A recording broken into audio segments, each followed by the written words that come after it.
What's up, guys? Welcome to episode 28 of the Coffee Club Pod. We are back here doing it intercontinental, Australia to Boulder. Ollie, how you doing, bro? I'm doing good, boys. Good to see you. It's nice to be able to be back and continuing the pod week after week, even though we're pretty far away from each other. So nice to have that Yeah, connection still. finding ways to get it done. Very good way to catch up on a weekly basis between some friends. So it is very nice for that. Before we get into it too much today, do you want to give a big announcement for our beans that are dropping? We have, I don't know what you want to call it. I guess the second iteration, drop number 2 of Coffee Club Beans, and they'll be coming out. It's Saturday, 2 p.m. Mountain Time, so that'll be, I guess in Australia that's like Sunday morning. But the thing with these ones is that last time we did it, it was 100. It was limited to 100 bags, and so they sold out in like I think it was 90 minutes or something. So you did kind of have to hop on it.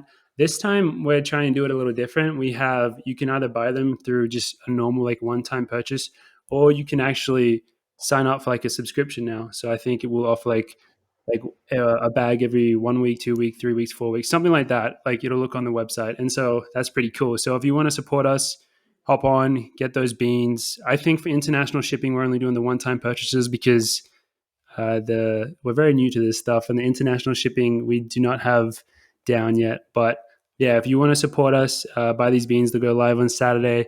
They taste really good. Once again, I don't know how into we want to get, but we did a relatively rigorous taste testing process, and the beans they're both like organic. It's a blend, so it's called the Coffee Club Blend, and we'll rotate it every 2 months. And the first bag has some beans from, is it Peru and Nicaragua? I think we went with Peru and Nicaragua in the end, and then we went with a few different like ratios of one to the other with some fairly rigorous testing. I think we ended up with a pretty solid blend in the end. I mean, we're no experts on it, but I think it might be an improvement on our last drop too. Like if you like the last ones, I think these ones you'll like even more. I'm a big fan of them. We've been kind of drinking them the last week or so. Yeah, I think we've had them since before you guys even went to Europe. We've been tasting them, so it's been a couple of weeks now. And yeah, like we should point that out is we did call ourselves the Coffee Club Pod, but we never pretend to have some like expertise on coffee. I have no idea how like real coffee people decide on their flavors, because they must have to drink so much coffee. Like we do it pretty casually, we try them, we try a few, but we're not like drinking like 10 coffees a day to like find out which ones we like the most. But I think what will be really cool and really consistent is it's always going to be kind of like the beans will be like what we like our palate. So it's always going to be us sharing with you guys what we enjoy drinking and what we will probably be drinking like every day. So I think that's a pretty cool way to do it. But yeah, so they'll go live.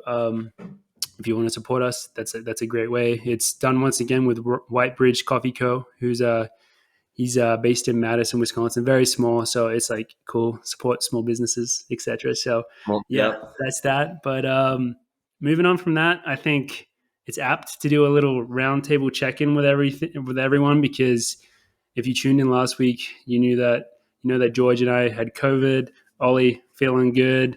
And now Ollie is in the middle of racing nationals, and we're going to obviously talk about that a lot. He's in between the heats and finals today as he talks to us.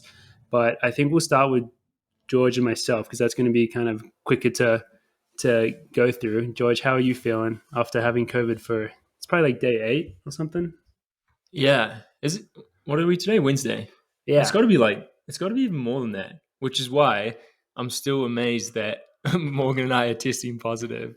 Still have COVID. So apparently we still have it. I've been basically symptom free for like, I want to say like 4 days.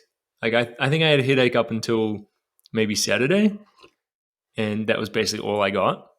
And so I've been like doing some easy running the last few days, and pretty much a normal amount of easy running, which has been nice to get back to. Haven't tried to do anything hard yet. But apparently there's still something in my body. We don't really know how that works though. Didn't your mum say something like we could still have? So it doesn't necessarily, we're doing rapid antigen tests, which are known for not being like 100% accurate, obviously. But if you're still testing positive on those, I guess it's just a sign that there is COVID. the virus still like in your body, but it's not necessarily infectious still.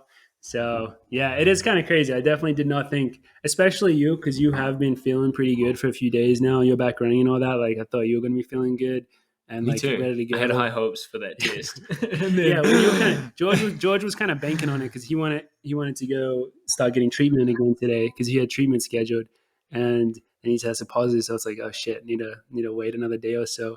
But yeah, personally, you can still hear it in my voice right now. It kind of goes on and off. Like I definitely have been hit by symptoms pretty hard in terms of I actually feel good most of the time, but when I run, I can't really run. I've been on this kind of walk jog schedule where I'll like walk 400 meters and then I'll jog for 1200 meters to complete the mile. And I'll do like, I'm up to doing like 4 miles worth of that. So it's not much. It's kind of sad, but like, I don't know. I've been hit like so much harder than I thought I would be. Like, I know there's people who have been hit way worse than I have. So I'm not like saying like it's like the worst thing in the world, but it's definitely a lot more than like a cold. Cause I think with something like this, you see people who have been like pretty fine and you always assume that you're going to be like that. I think that's just like human nature, and so that's how I thought it would be. But man, yeah, I'm still pretty brutal. Like if I go run, my throat, it's all in my throat and like upper respiratory like area, and it just tightens up and it's bad. So like I can't really do anything. So I've been living in like a like kind of like a vortex where like it's just like I wake up and do the same thing every day, and I just hope I feel better. And I've been feeling slightly better now, but it's like it's I've been stuck in the vortex for many more days than I thought I would be. So the range is pretty scary of like the it blows my exact mind. same like variant or the exact same virus, and then just like the difference that people can get hit by it. Blows my It's like a mind. lottery. And like Maybe it is. it I is. It's like a mean, lottery. You don't know what you're probably gonna get. based on some like I don't know, maybe some like genetic things, like or I don't know. People talk about blood type and shit. Yeah. I know nothing. Oh, Ollie, what's that? Yeah. No, my coffee went down the wrong way. Don't get excited. That's all it is. Yeah, I mean, I'm sure there is some good scientific explanation for it, which I don't know. But yeah, so Ollie, you did evade COVID though. Did you have to get a test for nationals? No, just Oh, vaccination you status. didn't. No. So Oh, you so It's took a pretty test when you got back, anti-free. right? Yeah. I had an antigen test and it was negative. My dad had tests and he was negative. My mom had tests, brother. Um, and it was funny because like no one has any symptoms. Everyone's good. I'm training well, feeling good, looking strong, as my dad yeah, would say. But yeah, no, it's crazy how we like, particularly Alicia and Dathan. Dude, I don't know Um, how I I don't didn't know give how it they to didn't get it. you, to any of you three, Yeah, right before we left. I don't know how they didn't get it because from the way it looked from our group, it seemed to be very easily spread, but it just didn't go to Dathan and Alicia, which you know is fortunate for them, so which is good. But no, everything's been fine with that. But here, Australia is complete opposite of what it was like 2 years ago with COVID. Like no one's wearing masks, everyone's pretty vaxxed, but no, everyone's kind of just over it. Like if you get COVID, then you go into quarantine in your house or whatever. But no one's wearing masks and like people getting tested. But if you're vaccinated, it's much more they like, oh, it's all right, you're vaccinated. Whereas I know at Worlds, if you're vaxxed, you still get your PCR test to go to compete for a meet, but not for nationals. yeah. Well, I mean, I guess that's good. It's just like it's just taking those steps back to normalcy, which is nice, and that's Yeah. that's why you're able to actually just like be home now and compete in nationals, which a year ago was a lot more difficult to do than it is now. So that's super nice. But so yesterday you competed in the heats, and it's kind of crazy. So it's your first time racing Open Nationals, and it'll be your Yeah. first time racing Australian Nationals in like how many years would it be? Um, well, the only nationals I've ever run was cross country nationals. So I've never run Oh, a so it's track and literally field. your first track nationals ever. Yeah. So I Wow. actually was very green going into it. Like I didn't know the procedure or the setup or anything like that. And it's pretty straightforward. But yeah, it was that was kind of an experience in itself because I thought I've kind of skipped a step in my in my career because I've been able to do some wonderful events and be able to compete against some amazing people.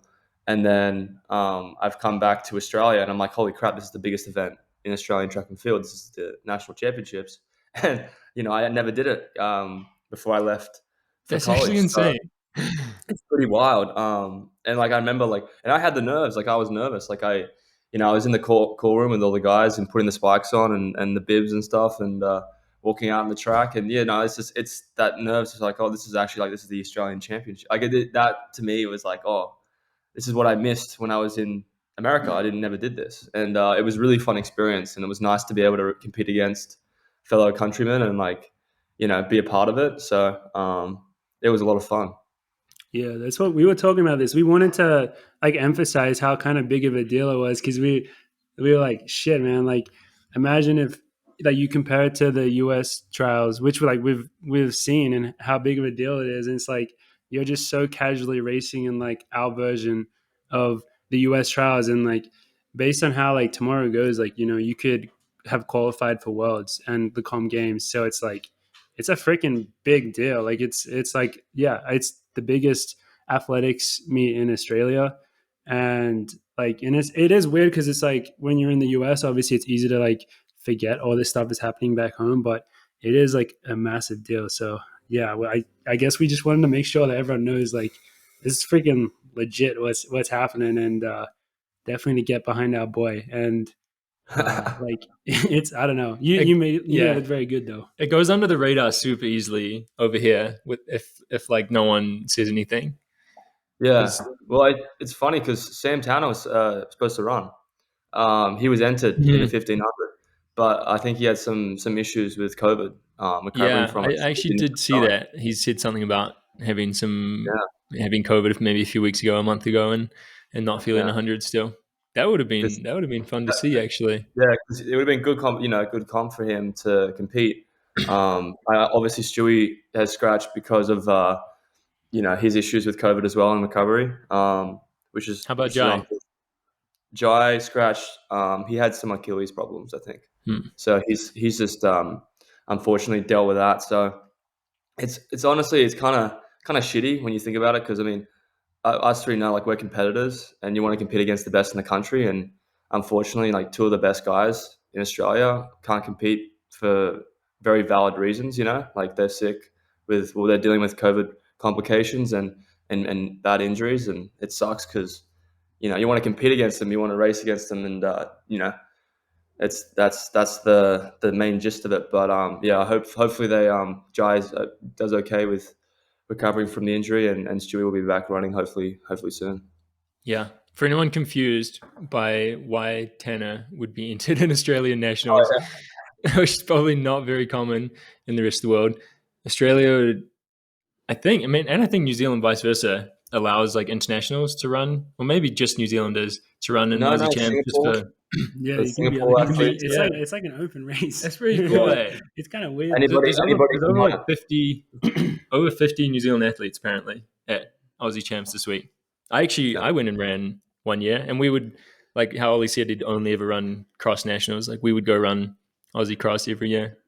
It's pretty cool being able to do that. Yeah, Yeah, that's one thing it's that Australia does that really well. And I think Australia and New Zealand can do it because we're smaller, but like we have nationals from when you're like 12 years old, like age group nationals. Like, so there'll be like under 12s, under 14s, under 16s, under 18s, under 20s, and then opens.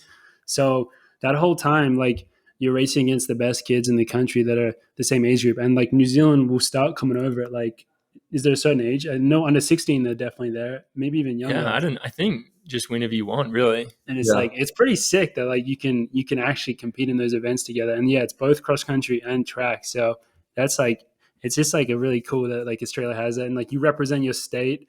Like America just doesn't have like an equivalent to that where like yeah, everyone's like wearing like their state uniform and it's like a big deal being part of your state team. Like Well, not everyone. but yeah, that's how it is. That's how it is growing up, and it's pretty cool. And but yeah, I mean, Australia is just such a smaller thing to the US. Even if you look at just nationals in general, it's like it's not like the US because I think in the last few weeks the US trials or US national standards came out and they're like they're pretty legit. What was the 1500? Was it 338 or 339. Like it's something in that region. Whereas if you did that in Australia, it would be like, I want to You'd have say no like idea. less than 10 people, like Yeah. maybe Yeah. six. I mean, I think people. and the 5K went down another 5, 6. Like I think you have to run under 13:20 to make Yeah. the meet.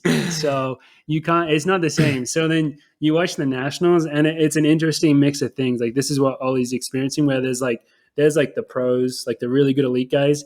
And then there's just like a ton of like guys who are like 20, who are like good, but you know, like going, like looking more closely at your race, Ollie, were you like, man, I'm going to like mess these kids up, or like, I was surprised because I walked out. Like I walked out. So you go from the call room and out into the track, and they walk us up to the line. And I just because I looked at the stadium, and like it's a big stadium. Like it's not the Olympic stadium, but it's a pretty decent sized stadium, and there's no one in it. And I just go, oh wow, it's packed. And then the people just looked at me with a really bad look. I was like, oh shit, I shouldn't have said that. But I'm walking out and I'm a lot taller than everyone else, and I just feel a bit out of place a little bit. You know, I'm in a bodysuit. I'm literally walking out. Because people are just in like their like kind of casual club gear. Yeah, They're in their Like, club the gear. singlet Like, they have- hand out Yeah. like, that you have to wear. they're in their Oh, isn't club his gear or broken? New South Wales gear or something like that. You know? They're not in any like kit. They're just in their like their local club gear, which is really cool because they got all these different clubs and they got all the different colors and stuff. Does the New South Wales team hate you for not wearing New South Wales? Nah, No. they're fine with it. I mean, most of the elite, like like Lyndon and Yeah. Like Destin Lambo. runs, she's trash, but like a lot of those top runners in Australia will all wear their professional kits. Matt Ramsden wore his professional Makes kits, sense. so that's okay. But it's very like you got kids out there, and I mean, I was looking at like some of the kids can't break. Maybe they're not their PBs. 342, 343. They could have run a PB in the heat. So it's pretty cool to have kids turn up and compete like that. But it's just a very different situation than when it goes to the US because the US has so much depth Yeah. in that. It's Perspective. There's so definitely many more not like a people. bad thing. No, It's not a bad 100%. thing. It's just like But more for amateur. me, like the race, the race went. I did exactly what I wanted to do in the race and felt really good doing it. But it's just like the way Australia is. It's still such a small country, even though we're such a big landmass. We're still so small, so we don't have the amount of depth that America has, and I think that's what we've gotten so comfortable with or used to when we're living over there. And then you come back here, and it's like, oh wow, there's just not that many people. So still very good top class talent, but just not as many people when you look and compare it to the USA trials. It's definitely cool, I think, having like being those kids at the kind of coming up level, being able to race against guys like you and Stewie and Rambo, like they're kind of like the people they look up to already, and otherwise wouldn't be able to race you guys ever because Yeah. you're not in meets that they can get into. I Whereas would definitely, I feel like agree with that because, like, particularly for New Zealand and Australia, like you see, like people like George or people like Stewie and myself, like that are competing at the world stage, competing at some of the best meets in the world in the sport, and then you can see them come back and you actually get to compete against them in the trials. It's a pretty cool feeling because you're like, it shows you that I could potentially do that someday. I could potentially be there because I'm turning up to these nationals and I'm competing. So it's definitely a cool experience to have kids hopefully thinking like, well, hopefully, they're thinking like, oh, why not me? Why can't I do that? Like and strive to do it and compete at the national champs and then hopefully, progress. So, it's a pretty Brazilian cool feeling. coffee club at the grassroots level. It's not coffee club. Hashtag good for the sport. Hashtag good for the sport. It's Yeah. I got some good coffee club responses when I was there. I saw the picture. Did people come up to you and like say like what's up and stuff? I saw you had stickers ready to go. They were very like it was funny because there was kids around. Everyone was around, but they didn't say anything before the race. And then after the race, all these kids came up and they got like some got photos and some. That boy that I gave a sticker to, he made me sign his on shirt, and I gave him a sticker, and they're all like, "Yeah, coffee club," and they're all So that was really cool because they obviously wanted to say something, but they wanted like, "Oh, we'll wait until after the race," and they all talking about how much they love coffee club, and they all listen to it, and it's very surreal because we started this thing as Oceania boys in the States, thinking that probably we're going to be more receptive in the States. But to hear it actually coming from home, people actually listening to it and paying attention to it, it's very fun. And it's not just kids; it's like adults too that came up to me and said, "Oh yeah, love listening to Coffee Club. A lot of swearing, but love listening to Coffee Club." So Yeah. it's really cool feeling, and it's nice to know that people are enjoying what we're putting out. So Yeah. I mean, like going back to kind of what we were talking about before and like all about this type of stuff is like, I can actually really, I get it because like, not to blow too much smoke up your ass, but like, I bet you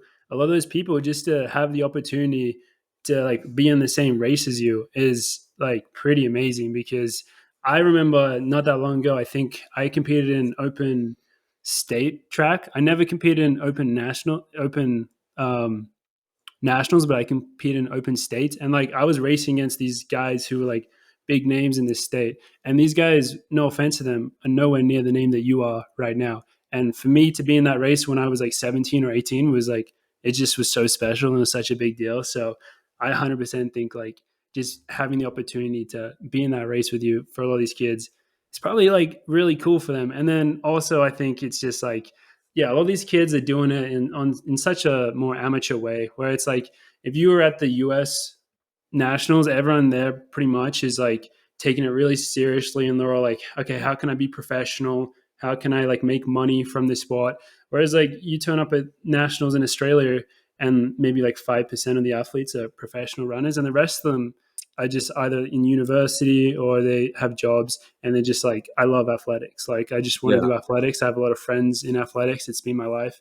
And so the love for the sport is just like it's not like better or worse, but it's just different, you know? And it's a cool vibe. Like that is a vibe that I miss being over here in the States is yeah.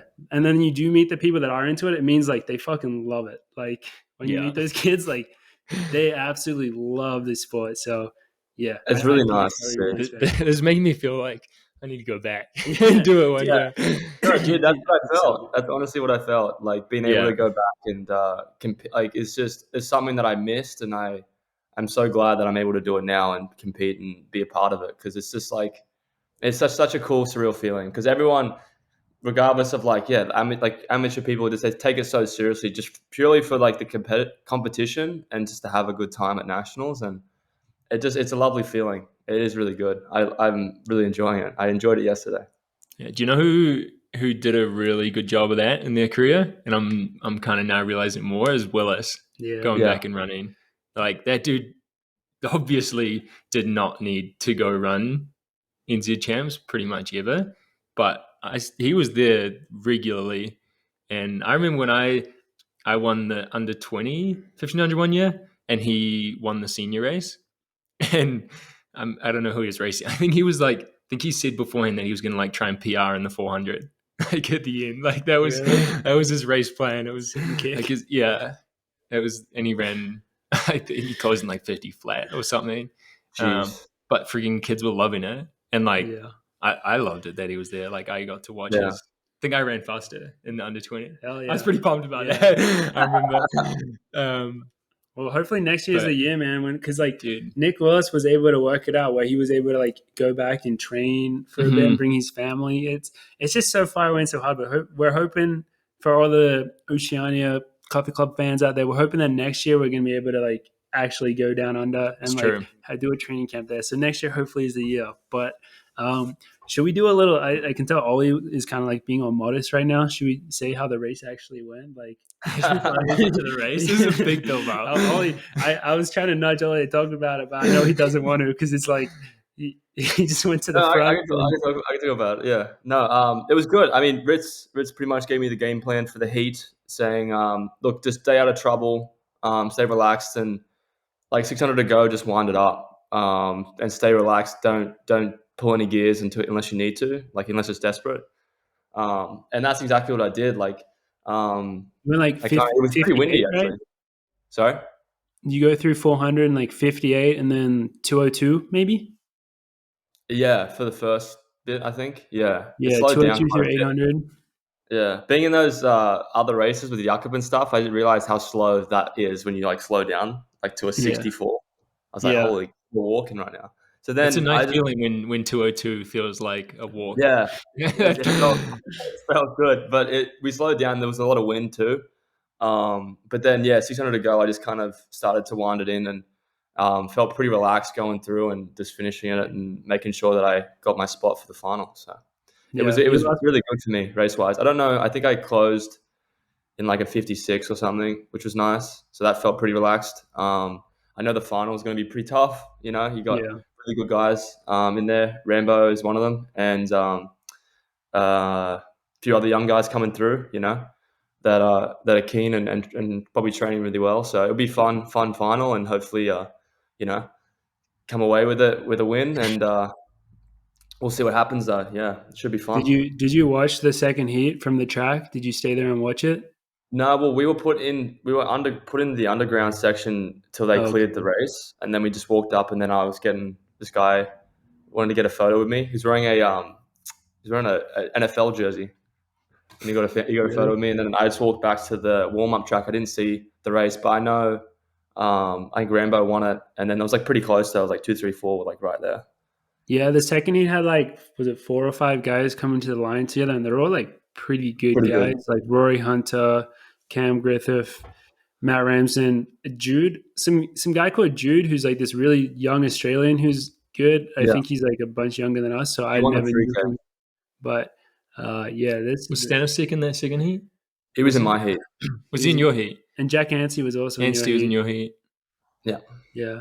So definitely like some real good guys. Like even someone like Rory Hunter, who's like been like kind of in the hunt for a national title like in the last few years. So 4th last year. Yeah, like it'll be pretty good to see. You've seen Craig Huffer out there. It was pretty sweet. Very nice track club alum almost. Yeah. I feel like once you're very nice track club, no matter what you do, it's like it's like lifelong membership. Yeah. I think that's how it works. I trained with that dude in Flag. Like, I don't know, saying trained with. I went for a couple of runs with him, like my freshman year track season when he was still kind of training more with the Very Nice Track Club. Did he go to college here? Like how did he get connected with them? Did he just... Yeah, I think he went to like Adam State. That makes sense. A lot of Aussies have gone there. And then I don't know how he ended up on that, but yeah. Well, Olli, so this episode is going to come out about 12 hours before your final. Do you want to give away your racing plans for the finals for any really keen listeners? It's like an Easter egg. Like if you're racing in the final against Olli and you're like a super fan and you watch this right as it comes out, then you'll get some insights. Your best chance to beat Olli is if you're listening to the Coffee Club right before the race. Definitely. The advice, what I say is it's going to depend on the weather. What I do, 100% will depend on the weather on what I do. But interesting. I'm not gonna definitely do what Stewie did for Jai, but I will obviously try and make it as hard as possible to win that race. So that's a good statement to the competitors. Cryptic, but I'm confident enough that I can make it pretty hard race, but I won't make it like what Stewie and Jai did. Yeah. So. Damn. Well, that's very exciting. That's got me excited, man. Good luck in that final. That's going to be... It'll be a tough one, but it'll be fun. Yeah, hopefully it's not too late here. I'm sure it will be, though. I think it's like 2 a.m. It's like 2 a.m. That's pretty late. Pretty late. But yeah, I mean, we'll either happen to be awake then or we'll watch it first thing in the morning. But yeah, good luck with that, man. Thanks, man. I appreciate it. Bring home the dub for the Coffee Club. Coffee Club dub. It'll be the Coffee Club's first national title. You can pull it off. We got to get, like, if we ever have, like, more like a studio set up and we have, like, a bunch of stuff in the background, we'll have to have, like, a board which has, like, Coffee Club team records and, like, stuff that we should probably have for OAC, hopefully in the new gym. We'll have to have our own little Coffee Club version of it. But that'd be sick. And all the national titles, all that stuff. It's funny. We got, out of the three of us, we got Olympians and world finalists, but we don't have any national titles and opens. We have one. I forgot about. We had one in college, right? the 5K. But yeah, you did actually. This is true, but not coffee I forgot club. Yeah, about it doesn't really count as coffee club. Doesn't count. Okay, so in coffee club terms, we haven't got one yet. It's pretty much anything that's happened since fall of last So year. actually, coffee club has no Olympians. Yeah, If Yeah, it true. comes Yeah, to no, that's true as well. yeah, But no Olympians. coffee clubs should definitely also be like the very nice track club where no matter what happens with it, you're associated. And wait, should we say that guests get to be part of the coffee club track club? That would be an interesting one. We just claim them as our Otherwise, own. well, it will never grow if we don't have guests as coffee club, right? It just stays the Yeah. same as the three of Yeah, us. so I So think we have maybe to maybe we allow have to have guests. guests as coffee club, I think honorary that's a coffee cool club little member. feature. That'd be Yeah. cool. Yeah. So, yeah, nationals on for Ollie, which is a big deal. As we want to emphasize again, if he wins, he'll have qualified for world champs in comm games, which is obviously the big goal for us as pro runners. So it's pretty sweet to see him out there doing it. Anything else cool happening down under that you want to update us on, Ollie? A lot of rain, a lot of Still rain. raining. Still Um, raining. Still raining. Other than that, I've been hanging out with the Roger's very different to Gus. Like Gus is like playful and wants to enjoy your company and stuff. Roger is like an old man, old grumpy man. You go in his little bed and you try and go up to him and like say hello and like give him a ego, and he just makes that noise, like piss off kind of thing. So I've been trying to Just bond not with him. interested in it. Yeah, Jose's getting drenched, so he's like hiding under a rock. Don't see him much. The lizard, Jose the lizard. Wait, Carlos, does it's a like lizard? Carlos. He's in the basement. He's like Carlos. He's just in the basement. He's just playing video games. Playing a lot of Elden Ring. Oh, Level yeah. 92. Apparently Snyder's 200 and something. Fucking Yeah, ridiculous. one of our roommates is over level 200 in Elden Ring, which is very impressive. So sweaty. For those who don't But know. other than Yeah. that, I haven't really been able to do much because I think after nationals, and it's the same. I was talking to Cam as well and Jack, American-based guys. Like after this race, we'll be able to like socialize, go see people, and catch up with people, and that's what I'm hoping to do. So And you got a yeah, nice little vacation book still? yeah.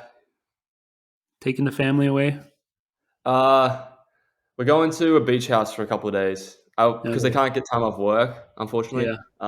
My brother just started a new job, so he's working in Bondi.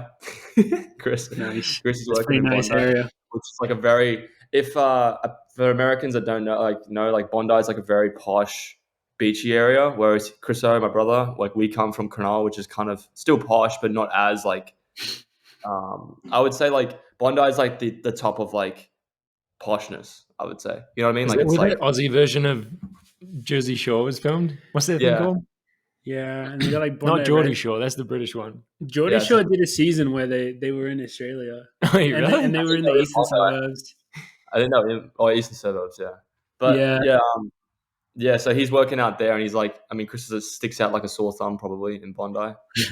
Also, Morgan, and Geordie, I forgot to mention this. I got home, so many mullets. There's mullets everywhere. Everyone's got a mullet here in Australia.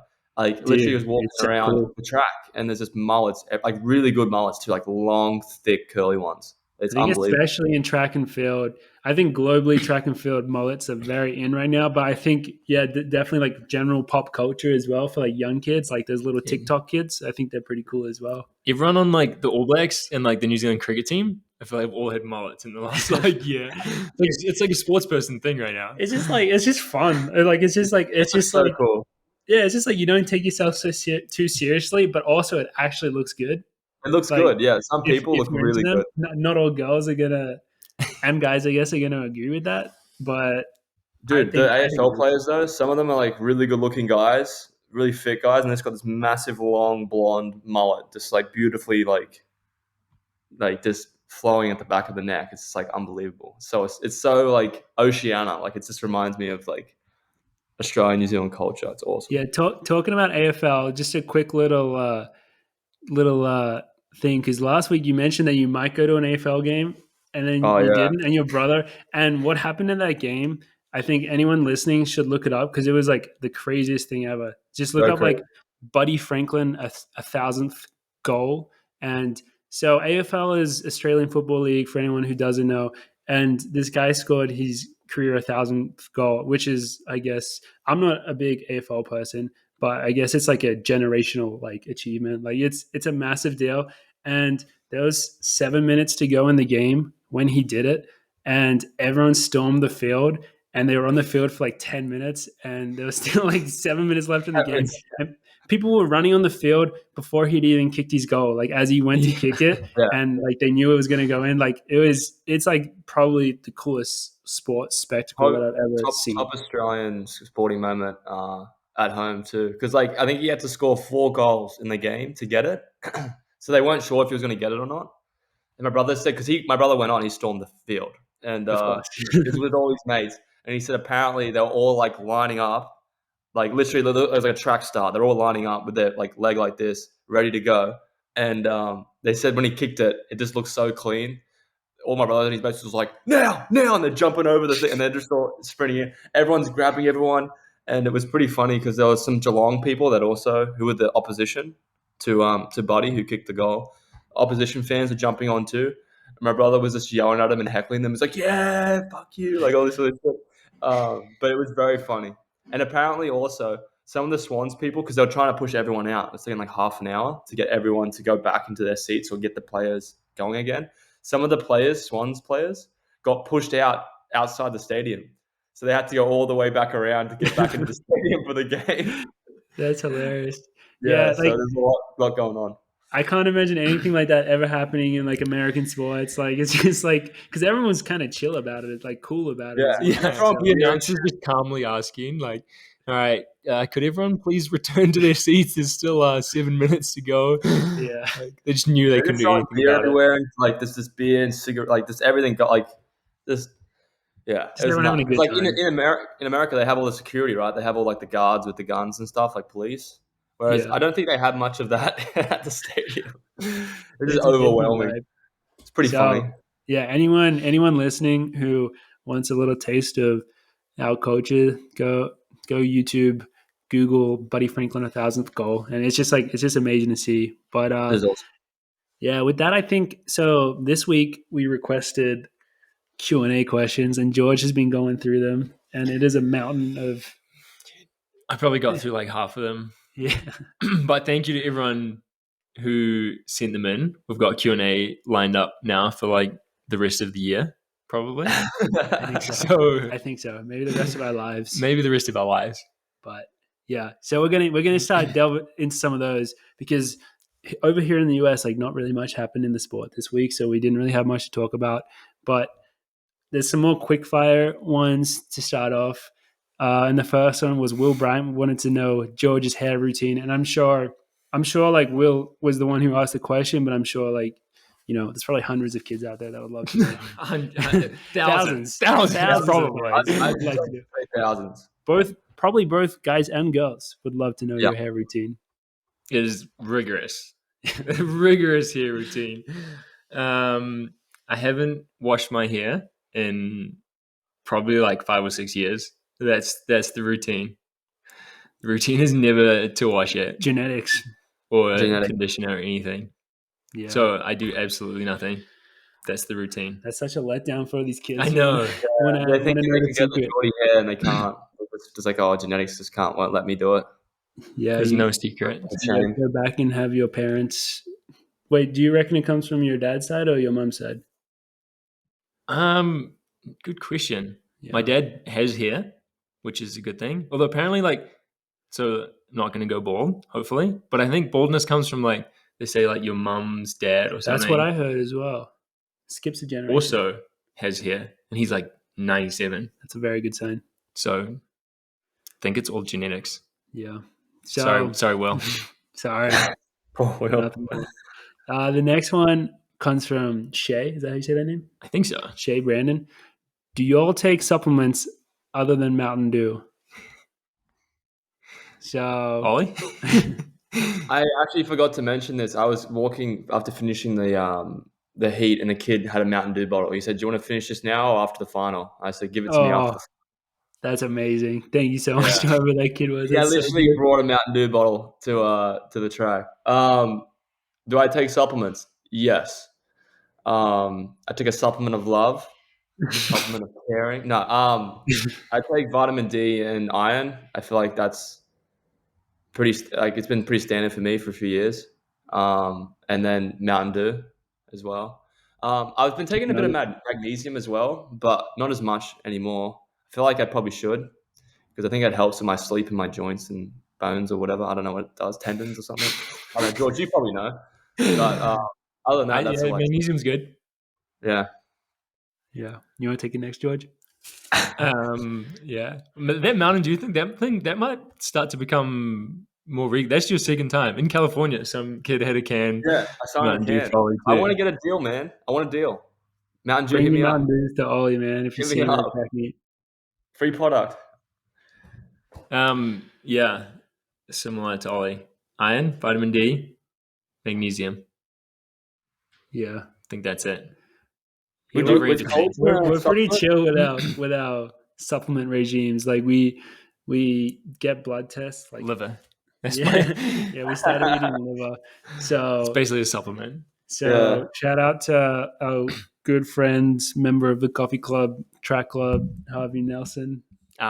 Very unqualified nutritionist.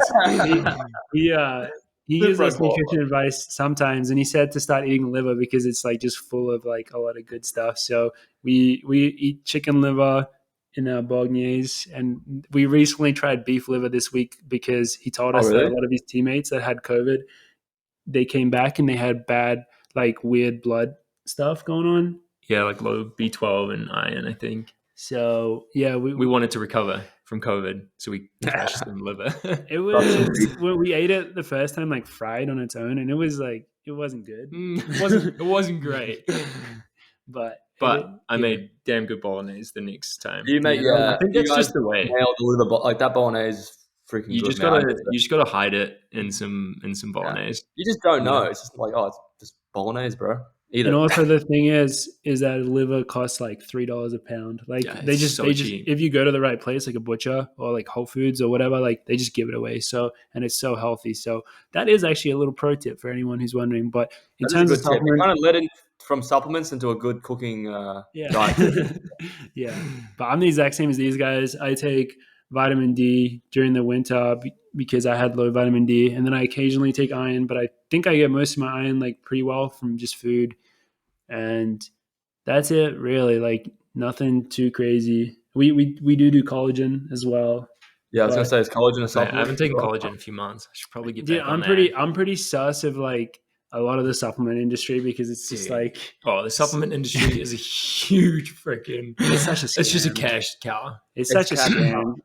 So yeah, we're pretty big on like eat real foods and do like the basics. Yeah. We're pretty big on like no real shortcuts, I guess is what I would say. Like sometimes we take these certain supplements, like when it makes sense to, like vitamin D during the winter and stuff. But in general, it's like the hair routine. There's no secrets. There's no secrets.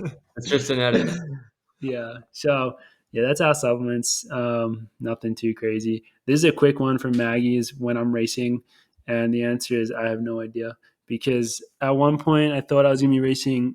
Well, they did. I guess this is kind of breaking news. You're on the Instagram for it. Yeah, they did announce that I was racing the Penn Relays 4x-mile, which obviously like OAC is going to compete at on sponsoring the meet. Yeah, they did announce I was racing, but it was always going to be a bit of a not game time decision, but it was going to be dependent on how I came back from the injury and all that. And now that COVID's hit me pretty hard, I think that's kind of washed the idea of me competing there. And then there's also a Sound Running meet 1 week later, which is sponsoring, but I don't think I'm going to be racing there. Like I think I was maybe going to pace there if things were going well.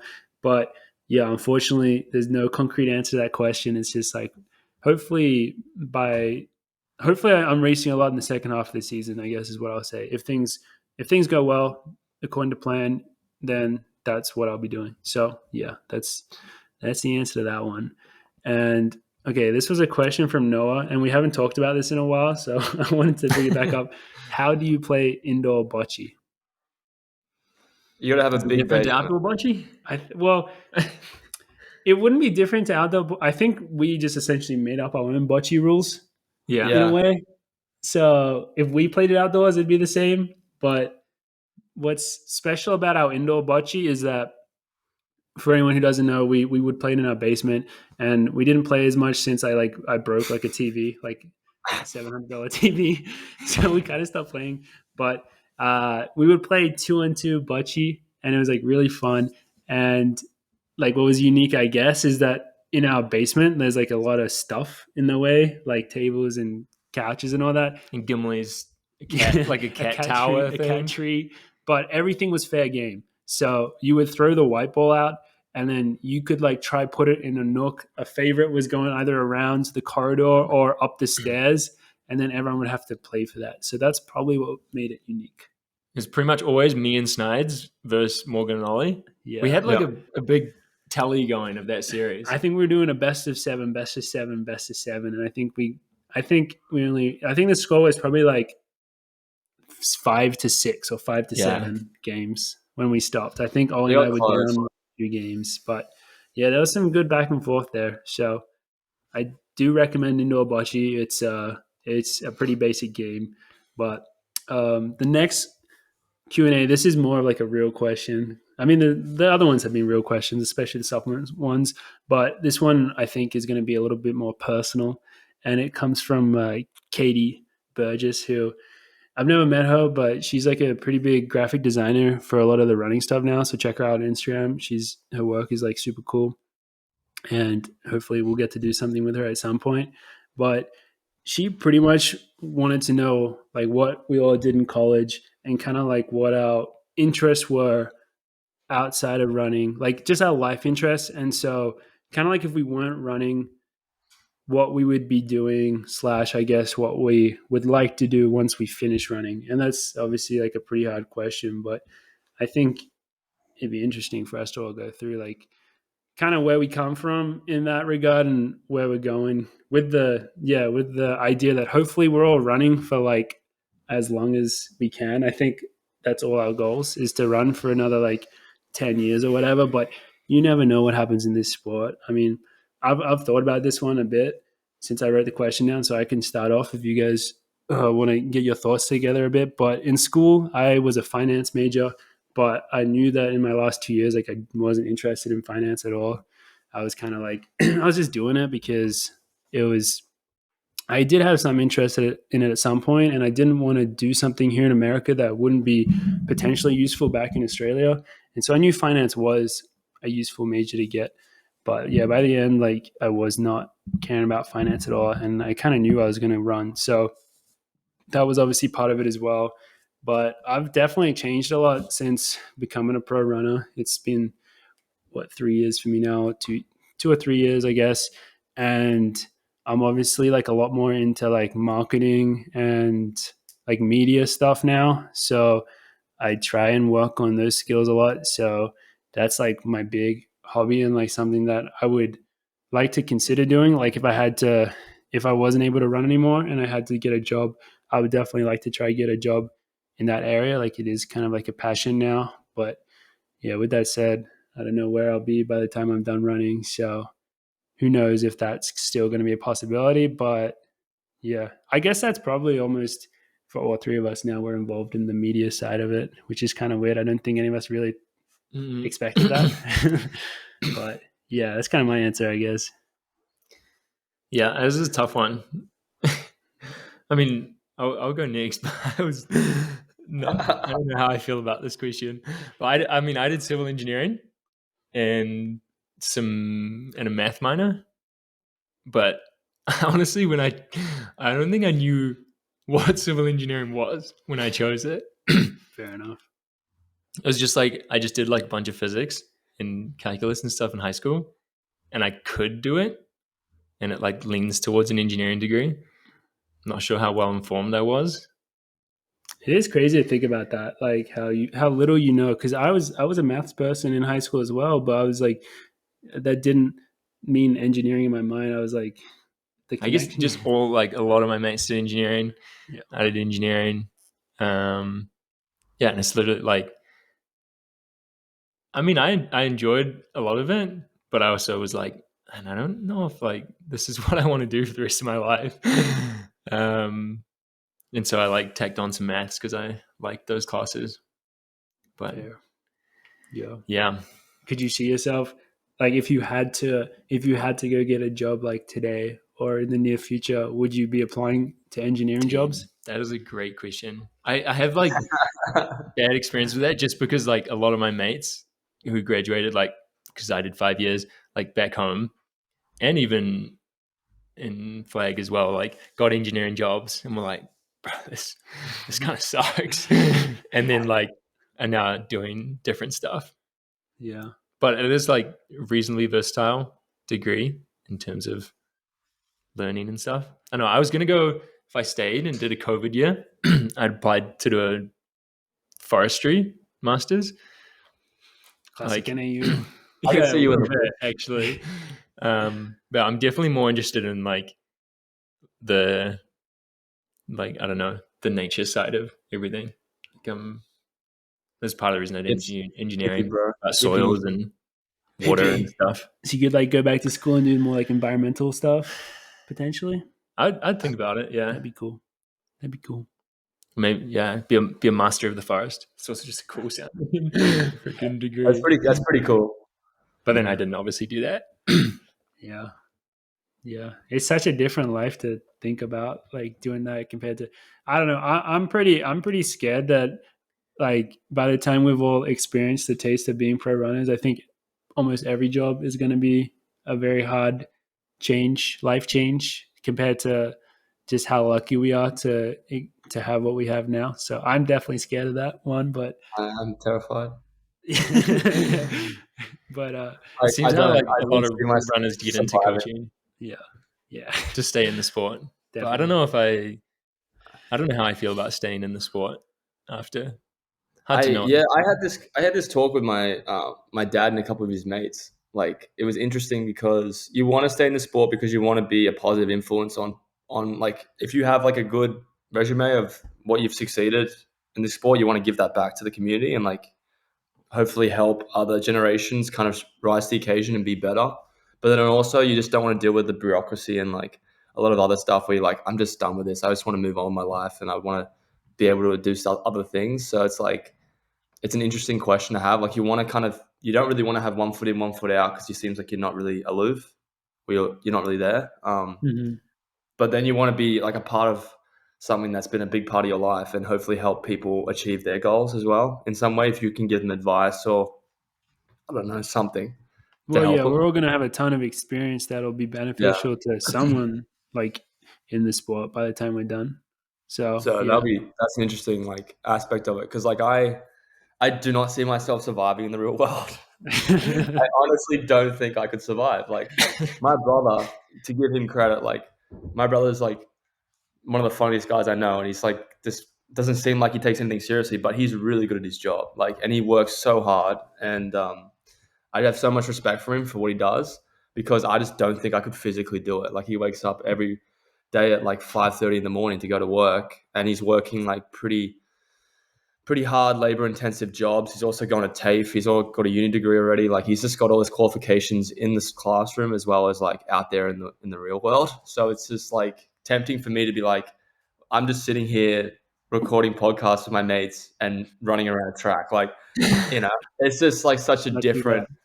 Yeah, he just looks. He looks at me. He's like, he has that like, oh, I'm so impressed with what you're doing with your life and your career. But I'm like, yeah, but I'm not really contributing to society, Chris. Like you're building stuff. Like you're actually like being a contributor in some physical way. But to get onto my my thing, I majored in econ and history double, but I wanted to do journalism. I just didn't like it in the States. I had like in Australia you have an ATAR and my ATAR was like more suited to doing journalism at Sydney Uni, and I just didn't do that. I went to college in the States and then kind of found that econ was the best degree for me moving forward. Doing like because I wanted to go into business school, but I wasn't smart enough. So I think afterwards though, like after what we've created with Coffee Club, I'd really love to. I don't know if it's possible, but it is a dream of mine. If I could figure out a way to do it, would be to continue Coffee Club in some way, whether it's like we could have our own, go into the industry of having our own coffee shops or branding or marketing in some way. I'd love to produce something because I think particularly creating something that the three of us have on our own in today's day and age that's kind of original, but also kind of fresh and different would be a cool aspect, and it'd be a cool thing to keep pushing forward.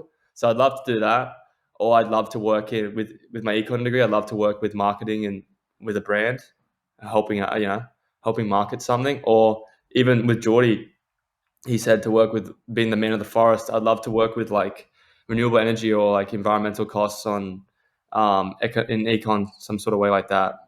Like, but yeah, I honestly don't know if I could survive. I don't remember anything from my degree. I'm not giving myself the best resume moving forward, but I do believe that we'll figure it out. It'll Yeah. be tough, but we'll figure it out. That's what I believe. Whenever we start applying for actual jobs, we're gonna have to go back and wipe this I was about to say we're definitely gonna have to delete this episode. Yeah, I don't remember anything from my econ degree, but I'd love to get a job still. No, but it's valid. But yeah, I do obviously agree with you in terms of like, who knows what will happen with Coffee Club over time. I think we're going about it the right way in terms of like gradually trying to build it over time and being open to a lot of different possibilities.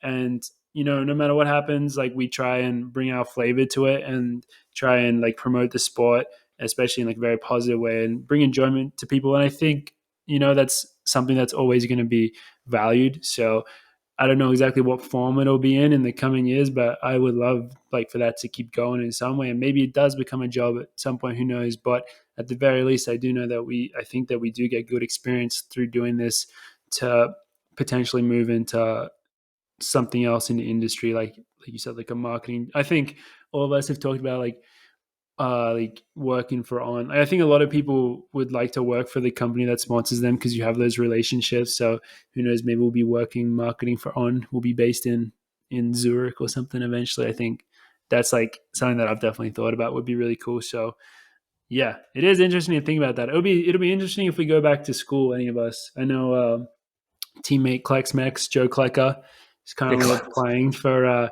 master's degree, and you take someone like Grant Fisher, who's getting a freaking master's degree at Stanford. Man, he's just like too perfect now. It's like so annoying. He's so annoying. He's so good. And he has a freaking podcast. He does have a podcast. Like, what can't that man do? How is that dude not got a girlfriend? Does he not? He might though. Well, maybe he does. I bet he does. He must be just like private. He's like must be the most eligible bachelor. Yeah, I bet Oh, he's. yeah. If he doesn't, I think he's so cool that he just would be private about it.